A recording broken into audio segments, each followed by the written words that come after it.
Hello everyone, কেমন আছো তোমরা সবাই? আশা করি খুব ভালো আছো আর আমিও খুব ভালো আছি। তো চলে আসলাম দাদার জন্মদিনে মিনি ব্লগ নিয়ে। তো দেখতে পাচ্ছ এখানে সবাই কিন্তু ডেকোরেশনের জন্য এখানে বেলুন ফোলাতে বসে পড়েছি। আর দিদি এখানে করছিলাম মিক্সারে মশলা। আর তারপরে রাতে কিন্তু আমরা সবাই চলে আসলাম। আর এই যে ডেকোরেশনটা কেমন হয়েছে তোমরা কিন্তু কমেন্টে জানাতে অবশ্যই ভুলো না।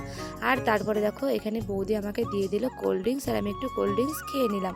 আর তারপরে এই যে এটা হচ্ছে আমার বৌদি। তোমরা কিন্তু অনেক ভিডিওতেই দেখেছো, আর দেখো আমার ভিডিওতে যখন এই মানুষগুলো থাকে সত্যি ভিডিও বানানোর উৎসাহটা আমার একটু বেড়েই যায়। তারপর আমার কোল্ড ড্রিঙ্কস খাওয়া কমপ্লিট হয়ে গেল। তারপরে দেখো এখানে কেক কাটা কিন্তু শুরু হয়ে গেল। আর ফাইনালি এখানে কেক কাটা হয়েও গেল। তারপরে দেখো এটা হচ্ছে আমার দিদি। তারপরে দেখো বার্থডে বয়কে আমি একটা গিফট দিয়ে দিলাম, আর সঙ্গে রিটার্ন গিফটও কিন্তু পেয়ে গেলাম। তারপরে কেক কেটে আমি, বোন, জামাই বউ সবাই মিলে কিন্তু এখানে গল্প করছিলাম। আর তারপরে দেখো দুজন মিলে একটু পাগলামি করছিলাম। আর তারপরে দেখো এখানে বার্থডে বয় কিন্তু বিরিয়ানি সার্ভ করে দিচ্ছিল। আর বিরিয়ানি খেতে ভালোবাসো না এমন মানুষ হয়তো খুব কমই পাওয়া যাবে। আমি তো খুবই ভালোবাসি বিরিয়ানি। তোমরা কে কে ভালোবাসো অবশ্যই কমেন্টে জানাতে ভুলো না।